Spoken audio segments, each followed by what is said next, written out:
And hello YouTube, this is Thomas Judge back once again. And this is one of my random thought videos, something that I kind of do unscripted, just off the top of my head.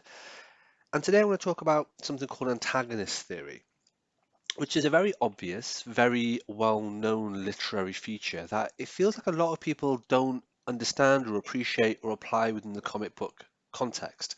And so I want to have a bit of a talk about it. This is a forum in which I talk about these sorts of things. And to be honest, it occurred to me to do it because I've just been reading the One Bad Day miniseries or maxi series, I guess, by DC. And it just got me thinking about things that people complain about as being tropes, as being cliches, and really aren't. So, no further ado, let's dive straight into it. I guess this comes from a really common criticism of superhero films that people have. And that common criticism, well, there's two common criticisms actually. One is the skybeam. Um, just as an aside, if you Google superhero skybeam movies, there are so many lists of the dozens and dozens of superhero films, be it DC, be it Marvel, be it sort of recent ones, be it ones from the 90s and earlier, which always end with the fight against either a giant mechanical spider or a skybeam, basically a skybeam, like sky vortex type stuff. And even recent movies have it, and it's a horrific cliche, and it's annoying, and it's stupid, and it's so bad, it's actually kind of comical when it happens. Um, if you get a chance, Google it. Sky beams. There are so many of them. But that's one common criticism of superhero movies, which I completely stand by. Like comic book movies should not have that. The other corollary criticism that people have is that either a movie ends with a sky beam or it ends with a really dull battle against an antagonist, which is just a flipped version of the protagonist. And people view this as a negative, as a bad thing. They came up with Black Panther. People were like, oh, well, Killmonger's just basically Black Panther, isn't he? So he's Black Panther fighting another Black Panther. Ant-Man fighting Yellow Jacket. Hulk fighting Abomination, and so on. And quite often I see this done, and it happens in quite a lot of comic book movies. And then reviewers will highlight that as some kind of criticism, which I find irritating and amusing in equal measure, simply because it's a very lazy criticism that's extremely reductive and shallow. I'm not saying that it can't be a valid criticism, but just saying that, oh, the criticism is that the antagonist is a flipped version of the protagonist, that's nonsensical. That requires fleshing out and requires justification.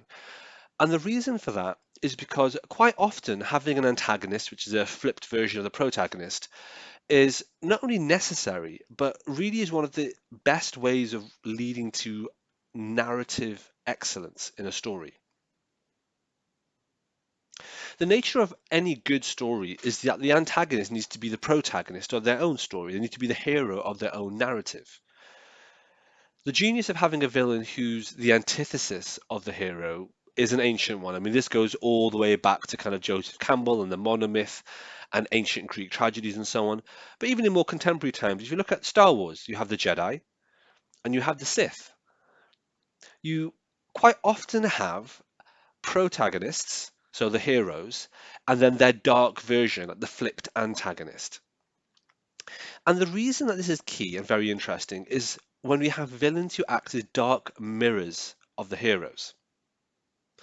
The reason for that is ultimately these villains will show what the heroes could have been if they reacted differently to the challenges and adversity that they face. In other words, if their values and their principles were different. Quite often, what this throws into effect is a difference between nature and nurture. That if circumstances were different and people had been raised a different way, had been subject to different circumstances, had different inciting events that had shaped their lives and their personalities, that they would be different people and that they could be bad people, for want of another term for it.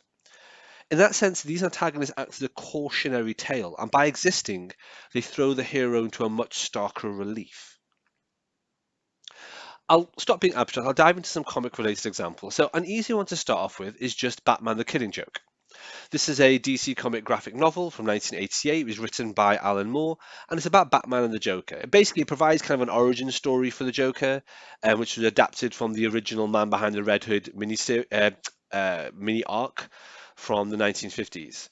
Now, in this, the Joker's origins are presented as a series of flashbacks, where it's a whole thing where he basically suffers one bad day. He's a family man and a failed comedian, where a series of tragic events basically tip him over the edge.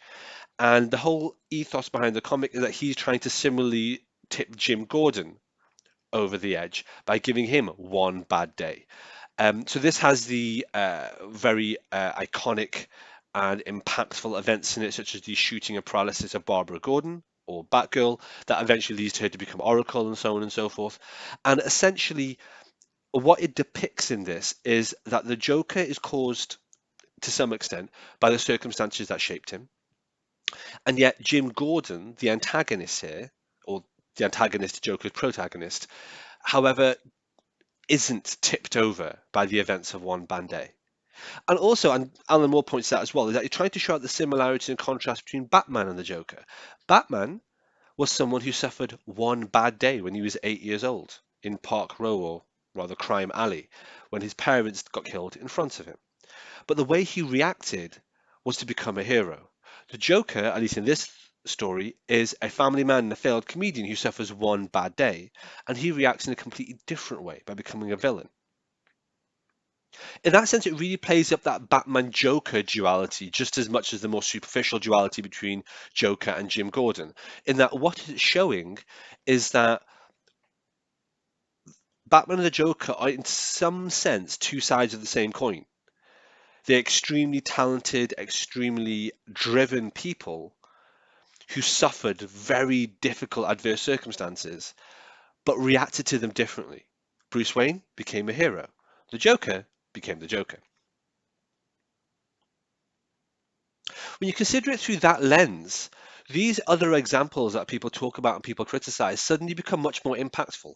Let's start off with one of my favorites, Black Panther and Killmonger.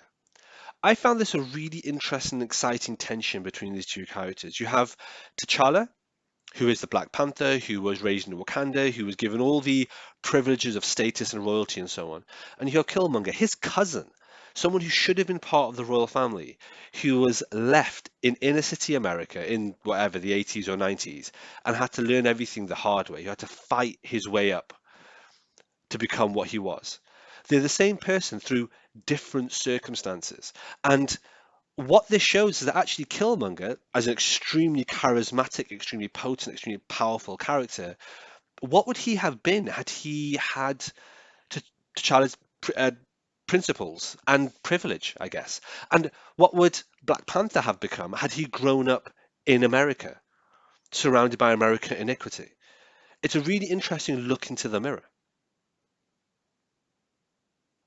Warmonger from the Iron Man franchise, in fact, the first antagonist of the first Iron Man film, pretty straightforward. And what you have there is someone who similarly has the option to have an Iron Man suit, and what do they do with it? Whereas Tony Stark used it to save people, Warmonger's trying to use it to essentially be evil. Same situation, different choices. Different choices, different outcomes. Captain America and Red Skull, you have two people who are both given the super soldier serum.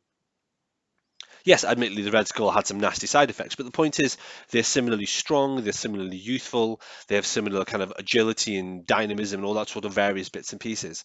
But the point is, they're what the other could have been.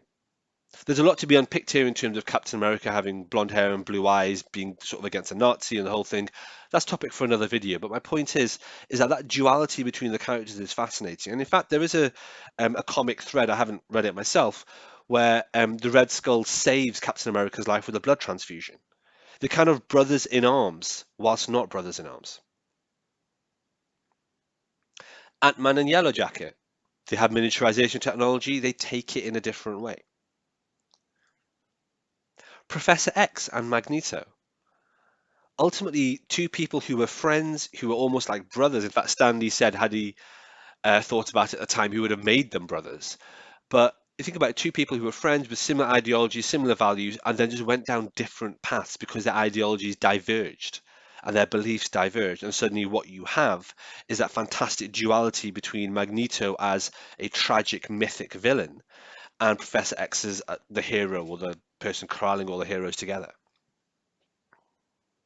The list goes on. Hulk and the Abomination, Superman and General Zod, Green Lantern and Sinestro, Flash and Reverse Flash. It goes on and on, and no matter how you look at these things, it's very easy to have a trite reviewer's perspective of, oh, this was a really lazy villain. Whereas the truth is that in all these cases, what the villains do is they highlight much more about the hero's character. And what the hero does is they highlight much more about the villain's character. They make the villain much more tragic, much more relatable. Whilst the villain makes the hero that much more heroic because there's someone who's overcome diversity. There's someone who's overcome the difficulties and the problems that they've been beset by. And that brings us to the 2019 Joker movie and my thoughts around it. Now, this movie was good, but not great, in my opinion. I know it is massively adored and it's an Oscar winning sweetheart, and everyone thinks it's fantastic and so on. And it is a good movie, and I enjoyed it. But it's not a great superhero movie. And I'm going to talk through why. You see, The Joker as a movie sits on a well-trodden path of literature and cinema, which is about a single person railing against the futility and inhumanity of modern society. A lot of people, again, pithy reviewers who don't look into it in too much detail, compare it to things like Taxi Driver. But Taxi Driver was based on Crime and Punishment. So let's start there. Crime and Punishment is a novel by the Russian author Fyodor Dostoevsky. Ironically, it's not too dissimilar from being a collected edition itself. It's technically not a novel. It was actually published in the literary journal The Russian Messenger in 12 monthly installments during 1866 and was later collected as a collection, which people now consider to be a novel. Just a little point there about graphic novels and trade collections.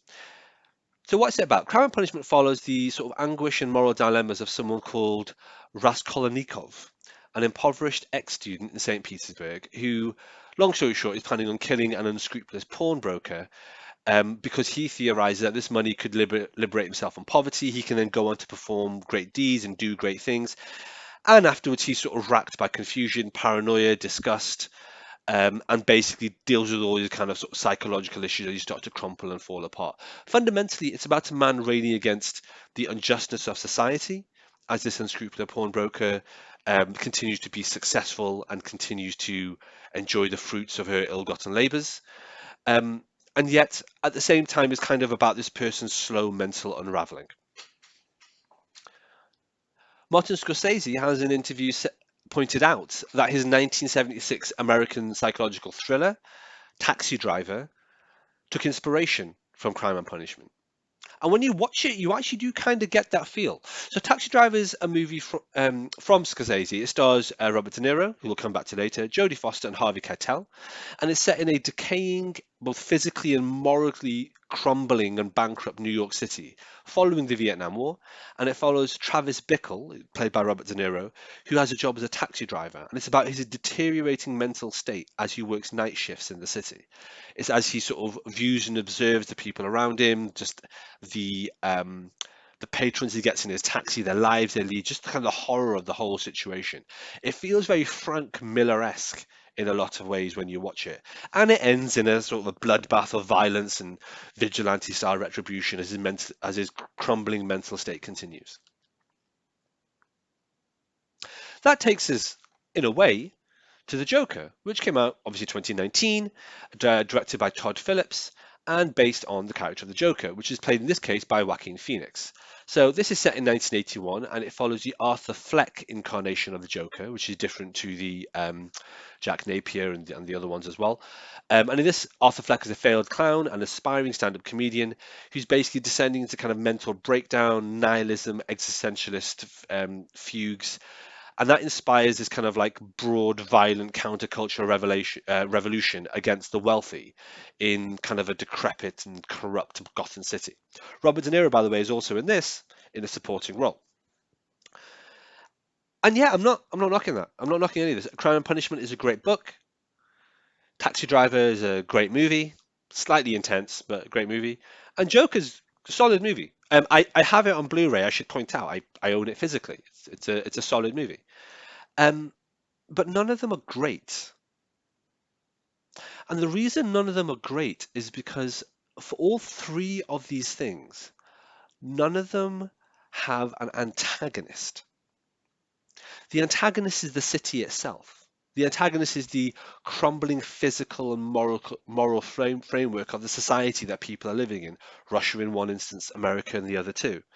And so, in that sense, what you're seeing is just someone falling apart and having a mental breakdown. There's a lot to be said about depression, about mental anguish, and about the effect of nihilism on our existing existential crisis of a life. There's definitely a lot to be said about that. We don't have a great war. Our great war is a spiritual war. We don't have a great depression to shape our generation. Our great depression is our lives. And there is a lot to be said about that. There's a lot to be said about considering that and dissecting that. But these films don't have an antagonist. So could they? Well, yeah, actually. Because if you look at things like Crime and Punishment, or if you look at movies like Taxi Driver and The Joker, there is an example of something in exactly the same vein that's much better and that has an antagonist. Falling Down was a film released in 1993, directed by Joel Schumacher, if anyone here remembers Joel Schumacher. And the movie stars Michael Douglas in the lead role as I guess, the protagonist, someone called Defense. You later find his name is Bill Foster, but Defense for now. And he's a divorced and unemployed former defense engineer. The movie takes place over the course of one day, from morning till afternoon, and it centers on Bill Foster's trek on foot across the city of Los Angeles as he attempts to reach the home of his estranged ex-wife in time for his daughter's birthday. It's very dark, it's very hardcore. Along the way, a series of encounters he has with just people in the city, and some of them are trivial, some of them are pretty provocative and hardcore. They cause him to react with increasing, escalating violence, whilst making sort of these like very insightful and interesting observations on the economy, commercialism, just his life, poverty, the decay and breakdown and futility of life in Los Angeles in the 90s in the middle of this heat wave. And so, in that sense, what we have in the character of Defense is someone who is exactly in the same vein as Travis Bickle and as Arthur Fleck. We have someone who is railing against the inhumanity and unfairness of life around them and is essentially spiraling into a breakdown that starts going into this anti-hero-esque vigilante-like spree of violence across the city. And in that sense, the movie is fantastic. I strongly recommend, if you haven't seen it, please just go on YouTube and watch the opening scene of him stuck in the traffic jam, which is the opening moments of the movie. And it is absolutely staggering, just compelling stuff. Brilliantly directed, brilliantly written. The pacing is fantastic. And the use of the protagonist as Bill Foster as being kind of the main character, whilst also essentially being this nihilist who falling apart, is exactly in lines with things like Taxi Driver and Joker. Where Falling Down differs is that it introduces a character of Prendergast, who's a police lieutenant who's about to be retired. It's actually his last day. It's literally his last day, and he's retiring. And he's someone who, through a series of quirky coincidences, ends up being the person tracking down Bill Foster's rampage across the city and ends up at the end being in the final standoff with the protagonist. And in that sense, Prendergast is the antagonist. And these terms are kind of relative. Essentially, Bill Foster's the bad guy, Prendergast is the good guy. But the fascinating thing is that Prendergast is everything that Bill Foster is. He's someone who's been screwed over by the system. He's someone whose marriage has fallen apart. And when you see the interaction he has with his wife, you feel really sorry for this guy. His family life, what's happened with his child, his daughter, is really tragic and really sad. In many ways, much sadder than what's happened with Bill Foster. Much, much worse. If you consider Prendergast, Prendergast has had a really bad day, and he's had a long series of them. But he hasn't broken. And yet, in this one day, you see William Foster break. And the fascinating thing about Falling Down is that whilst these two characters kind of orbit each other, kind of like two stars spiraling into each other into a center, they never actually touch or meet until right at the denouement, right at the end of the movie, where they've never actually seen each other, never actually spoken before, and they have a couple of minutes together, and that's it, that's the climax. But the genius is that as you watch the movie, you realize that it's literally the flip of a die. Prendergast could be Bill Foster. In fact, he should be Bill Foster, given the things that he's gone through. And at the same time, you realise there's nothing stopping Bill Foster having been Prendergast. Like literally right at the beginning, or relatively at the beginning, you find out that they're stuck in the same traffic jam at the same place on the same day, but they react differently. The more you learn about their marriages, about their children, about their lives, about their employers, it's like these people are in the same position, but they're reacting so differently. And it's that genius, it's that duality of showing a protagonist and an antagonist that come from the same root, that spring from the same foundation, and yet behave differently because of their nature as opposed to the circumstances that made them. That's what makes Falling Down a fantastic movie. It's not a superhero movie, it's just a fantastic movie. So let's go back to the Joker. That's what the Joker lacks. What it lacks is an insight into Batman. What it lacks is an insight into anyone else that had the same set of bad days and the same spiraling nihilism that Arthur Fleck has, but that doesn't succumb to it. Don't get me wrong, the Joker's a good movie, but what it needs is an antagonist who's just like Joaquin Phoenix's character, but who is the opposite at the same time, who doesn't become a good guy, who in fact has a really, really bad day, but instead becomes a hero. Now, I know this isn't going to be a popular opinion because everyone loves Joker, that's fine. And I know it's not going to be a popular opinion because everyone likes to criticize superhero movies and comic book movies for having antagonists that are just flipped versions of the protagonist. And everyone likes to pretend that's some kind of deep and insightful reviewing insight. It's not. It really kind of misunderstands a lot of how narrative focus works, how literature works, and how stories, especially monomythic stories, which really is where a lot of superhero stories draw their insight from, it misunderstands how monomythic stories unfold. So that's my 2 cents. That's my random thought. Antagonist theory. I'm a big fan of it. I like to see a villain who is the opposite, but yet the same as the hero. I like to look at what could have been. I like to look at those differences. I like to see what could happen if the hero could fall, the villain could rise. Maybe that's just me. Maybe I'm just interested in character arcs and character development and understanding the depth and nuances of characters better in that way. Maybe that's just me. Fine. If it is, there's more than enough media out there to keep me interested like that. But I'm interested to know what people think. Has anyone ever considered this? Has anyone thought about antagonist theory? Now that you've considered it or listened to this video, what do you think? Are you going to go back to some of the previous films perhaps that you haven't quite liked and watch them again with this context, read some old comics? Let me know in the comments below. I'd be interested to know. All right, thanks for watching, everybody. As always, please like, comment, subscribe. As always, please follow me on Twitter at I am Thomas Judge, where I will post a daily review of whatever comics I've been reading. You can get an idea of what I'm up to on the channel. And as always, please support the channel by heading over to Amazon.com and checking out my prose novel about superheroes. It's a completely original piece of work. The first episode in it is called Arrivals, and the series as a whole is called No Gods or Kings. You can find an excerpt of that on my website, nogodsorkings.com. Until next time, everybody, stay classy.